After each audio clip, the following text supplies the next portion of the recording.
E os filhos de Noé executaram o projeto da arca, conforme Gênesis capítulo 6, versículo 14 ao versículo 16, onde diz o texto para nós: Faze para ti uma arca de quê? De madeira de quê, irmão? De gófer. Madeira de gófer. Farás compartimento na arca e a betumarás por dentro e por fora com betume. Desta maneira a farás. De 300 côvados, o comprimento da arca, já lembrando aos irmãos, quantos centímetros tem um côvado? 45. Hã? 45. 45. E de 50 côvados da sua largura e de 30 côvados da sua altura. Farás na arca uma janela, e de um côvado a arca acabarás em cima, e a porta da arca porás ao seu lado, e far-lhe-ás andares, baixo, segundo e terceiro andares. São os andares. Mas o versículo 14 fala sobre uma madeira de nome Cipreste. Aqui está cipreste. Em outras traduções é cipreste. Gófer ou cipreste. Esta madeira, gófer ou cipreste, é uma árvore que Noé foi orientado por Deus a construir a arca. E ela é mencionada apenas uma vez nesse texto, no versículo 14 do capítulo 6, conforme escreveu Gênesis, conforme está escrito em Gênesis.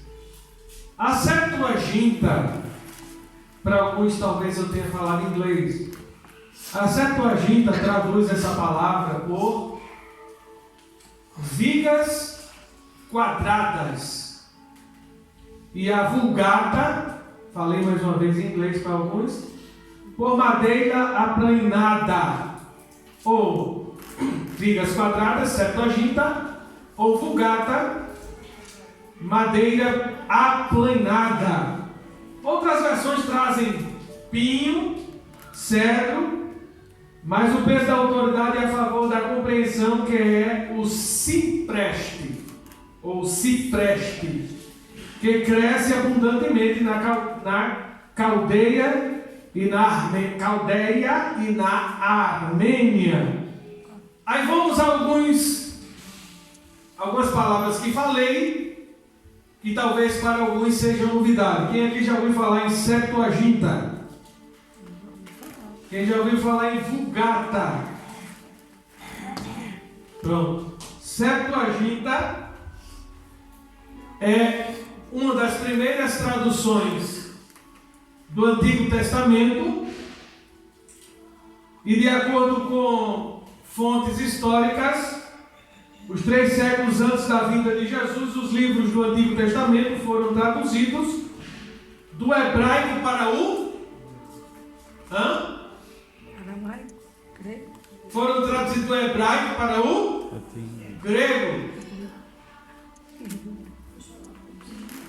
E essa tradução, que é uma tradução grega, ficou conhecida como Septuaginta.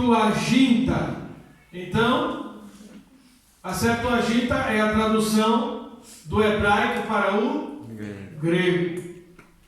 E vemos também um nome que apareceu aqui chamado Vulgata. É mais uma tradução da Bíblia para o latim, feita por um estudioso da Bíblia chamado, quem acertar, o nosso irmão André Nilson vai pagar um lanche na McDonald's. Pastor. Nós comprometemos. Não mexe com isso. Eusébios e Hierônimos é o nome da figura que traduziu a Bíblia para o latim, mais conhecido como Jerônimo. Essa tradução foi terminada por volta de 405. Vamos ao terceiro ponto da lição. Só trouxe essas 2 reflexões para os irmãos entenderem, como falamos em Septuaginta e Vulgata, para os irmãos entenderem o que significa essas 2 palavras. E quando alguém perguntar, os amados já saberem responder. Terceiro ponto, a intervenção de Deus em Babel. Para salvar a humanidade de si mesma, Deus interveio. E como foi que Deus interveio? Confundindo-lhes a língua. Deus teve que intervir para salvar a humanidade. Porque o caminho que a humanidade estava trilhando ou traçando foi um caminho, ou era um caminho sem volta. Era um caminho que os levaria para a perdição. E aí houve a intervenção de Deus. E a Bíblia vai dizer que em seguida Deus dispensou os descendentes de Noé para que povoasse as mais distantes ilhas e continentes. E em seguida o Senhor chamou Abraão para ser o pai na fé de todas as famílias da terra. Ou seja, Deus interviu e confundiu. Gênesis 11, 5 ao 7 vai dizer isso. Então desceu o Senhor para ver a cidade e a torre e os filhos dos homens edificavam.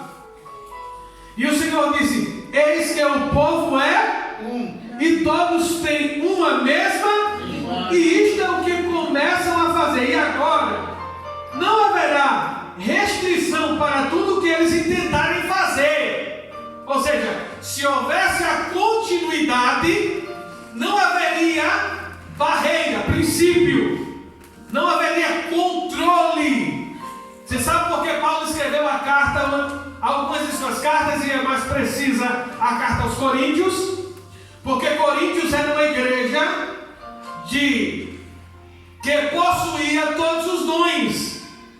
E havia em Corinto, havia um descontrole, um descomando, uma falta de organização.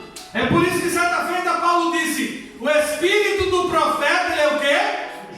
Ele é sujeito ao profeta. Algumas pessoas, existem duas vertentes, irmãos, escute. Os amados sabem que existe a linha arminiana e a linha calvinista. Quem não sabe o que é isso? Faz assim. Pronto. A linha calvinista é uma linha que crê muito, sem ferir o calvinismo. É uma linha que crê muito: eu acredito se eu pegar, eu acredito se eu ver, eu acredito quando há um controle total, um comando total. Nós temos que entender que outrora, escute, outrora éramos meninos e tomávamos leite. E hoje não. Hoje é cuscuz lá na minha terra. Né? É comida mais sadia. Ou seja, já tem possibilidade de comer uma comida mais forte. Mas existe um caminho a ser trilhado para chegar até o cuscuz, irmão. Não é você pegar a criança que está tomando leitinho e colocar na mamadeira o cuscuz e meter na boca dela para ela comer o cuscuz. Não! Existe um caminho e nós temos que entender que este caminho tem que ser obedecido. Eu não posso chegar para um irmão que está muito feliz, muito alegre, profetizando para o céu e para a terra e para todos, até para ele mesmo, e dar uma repreensão a ele na frente de todo mundo e dizer: está feito menino. Não, irmão. Nós devemos ensinar, admoestar, fazendo compreender o que a palavra de Deus ensina. Não é que o Espírito é sujeito ao profeta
não vai deixar de falar. Ele vai continuar falando, e quem vai perder o privilégio de ser usado por ele sou eu. Vamos ver o que diz a lição para nós. Eles intentavam e Deus não permitiu que acontecesse aquilo, porque o que eles intentavam fazer era ser igual a Deus. Vocês lembram porque isso é uma continuidade dos planos do adversário para atrapalhar os propósitos de Deus. Você está entendendo ou não? O que aconteceu no princípio? O que foi que a serpente disse à mulher? Se tu comeres, tu serás igual a Deus, porque se abriram os teus olhos. Aí Deus vem e toma providência e determina aquilo que deve ser determinado para a mulher, para o homem, para a serpente. Lá na frente, o adversário tenta mais uma vez ludibriar, iludir, fazendo reunião para acabar com os planos de Deus. Só que Deus desce e toma providência. Aleluia. E não permite que o adversário continue. Vamos ver o que é que diz o primeiro ponto. Confusão das línguas. Vamos ver o que é que diz aqui. Visando colocar um ponto final naquele projeto. Veja só. Visando colocar o quê? Um ponto final naquele projeto.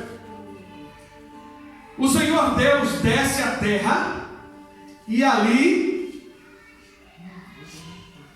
em Sinear confunde a língua daquela civilização. Gênesis 11, versículo 5 ao versículo 7.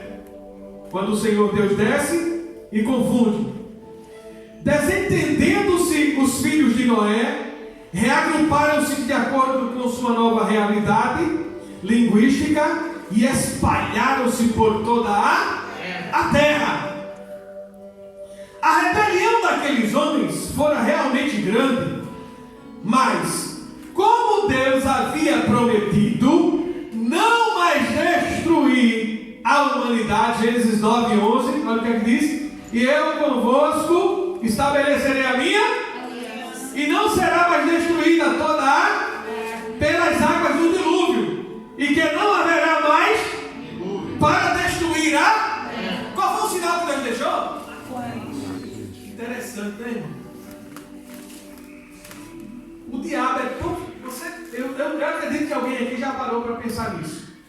O diabo é tão sujo que usa um grupo para usar o arco-íris como símbolo de outra coisa. Já parou para pensar nisso? O sinal que Deus deixou, que não ia destruir a humanidade, eles usam o diabo já tentando intervir no propósito, nos projetos de Deus. Aí tenta, cauterizando a mente desse grupo, tenta introduzir na civilização o que simboliza e o que significa o arco-íris. Acho que eles ainda não viram a Bíblia.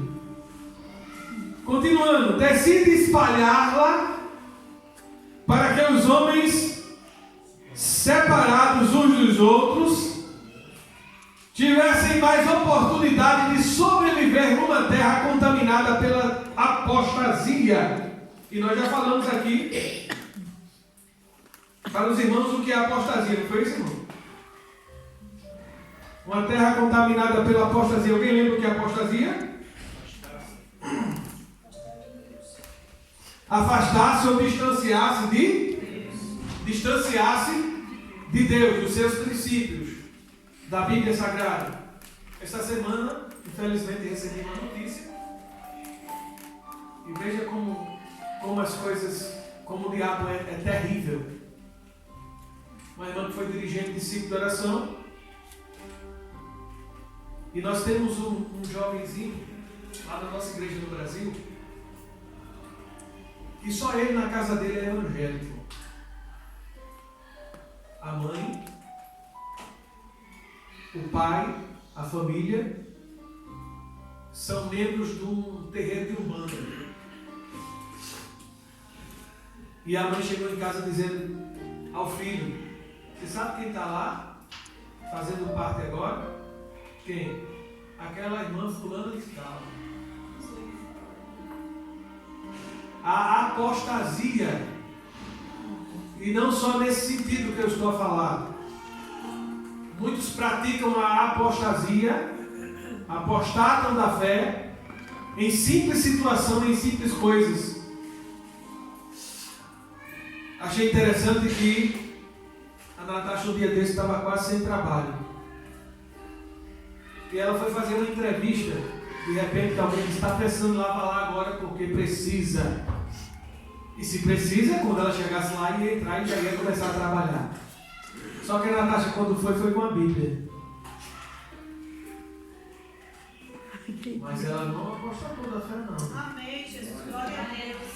Ela botou a Bíblia em cima da mesa, Eu ia com um saco.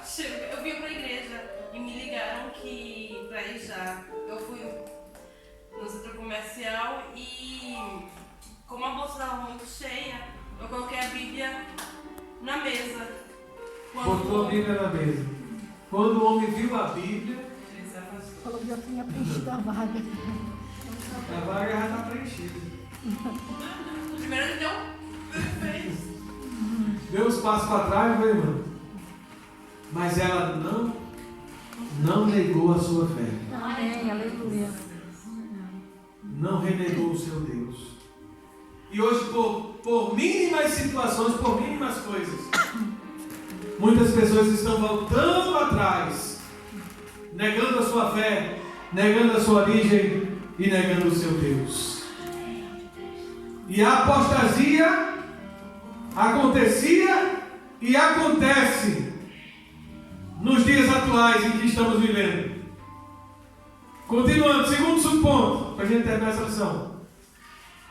O efetivo povoamento da terra. Sabemos que Deus forçou os descendentes de Noé aos confins do mundo. Gênesis 11:9. Caso isso não tivesse acontecido, aquela geração teria o mesmo destino pré-diluvianos. Olha aí, irmão. Assim como aquela geração chegou aos confins do mundo, o Senhor Jesus ordena-nos a levar o Evangelho até que todos os povos e nações venham a ouvir as boas. Mateus capítulo 28, versículo 18 ao versículo 20. Não vamos ler, mas os irmãos podem anotar aí. 28, 18 ao 20. Quando isso acontece, então virá o fim. Depois que o Evangelho for pregado a todo mundo, virá o fim. Mateus 24, 14. Olha o que diz a Bíblia. E este Evangelho do Reino será pregado a todo o em testemunho a todas as nações. E então virá o fim.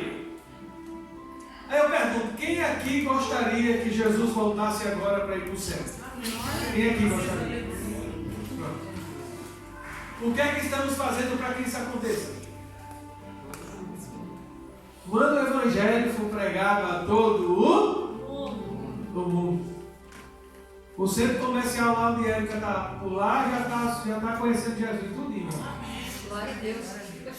Ela já falou de Jesus e da igreja para todo mundo lá. Amém, Jesus. E os outros estão falando para outros. Inclusive amanhã já confirmaram algumas pessoas que vêm amanhã. Amém. Para o culto também. Aleluia. O que é que eu estou fazendo para que esse Evangelho chegue a todo mundo? Qual a minha contribuição para que esse Evangelho chegue a todos?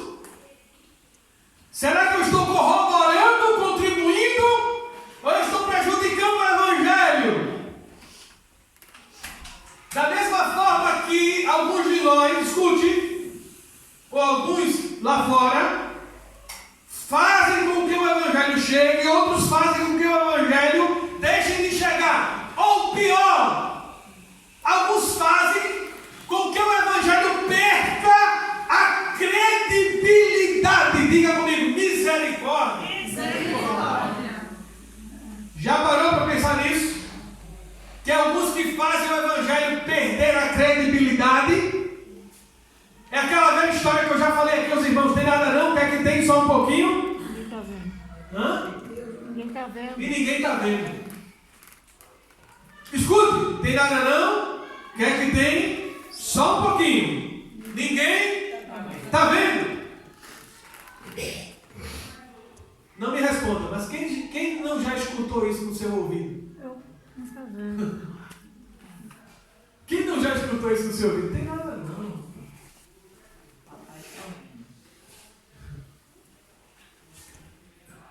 Nós temos que corroborar para que o Evangelho chegue, mas um Evangelho genuíno. O Evangelho que salva, que cura, que batiza, que liberta, que transforma. O Evangelho que redime, o Evangelho que restaura. O Evangelho que muda a vida da pessoa. Esse Evangelho é que nós devemos fazer com que chegue até os ouvidos das pessoas, até a vida das pessoas. E como é que eu faço isso? Qual é a melhor maneira de eu fazer, pastor? É eu dando o meu testemunho. Achei engraçado que o Edson falou hoje. O carro estava sem gasolina, né? Pô, estava quase sem gasolina. E a mulher na cabeça dele, tu é com gasolina. Tem fé, mulher. Essa gasolina dá para chegar no Brasil.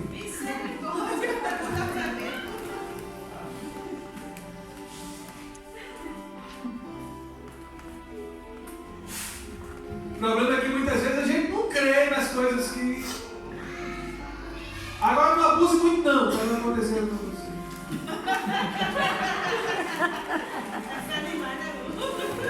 Mas não tem que vir da Donguela lá de cima. Use a fé, mas quando Jesus mostrar a você o posto, pare nele. Né? Senão você vem empurrando o carro até a igreja. Continuando. A eleição de Sem. Vamos terminar aqui. A história de Abraão começa logo após a dispersão de Babel. Como a eleição de Sem, delineia-se mais claramente o período messiânico que haveria de culminar em Jesus Cristo, o Filho de Deus. Gênesis 9 e 26. E disse: bendito seja o Deus de Sem, e seja-lhe Canaã por servo. Lucas capítulo 3, versículo 23 ao versículo de número 36 também corrobora, 38, desculpe, também corrobora com o texto aplicado. Em sua infinita sabedoria fez o Senhor duas coisas. Por ocasião da torre de Babel, dispensou os filhos de Noé e em seguida chamou Abraão para dar continuidade à linhagem messiânica, da qual saía Jesus, o Cristo, verdadeiro homem e verdadeiro Deus. Amém. Conseguimos terminar a lição de número 9 e na próxima semana a gente começa a lição de número 10. Só o Evangelho muda a cultura humana. É a lição de número 10 que estaremos trazendo para os irmãos na próxima semana. Vamos estar ouvindo mais uma vez os jovens louvarem a Deus para estarmos trazendo as nossas contribuições com os nossos dízimos, as nossas ofertas para a manutenção da obra do Senhor.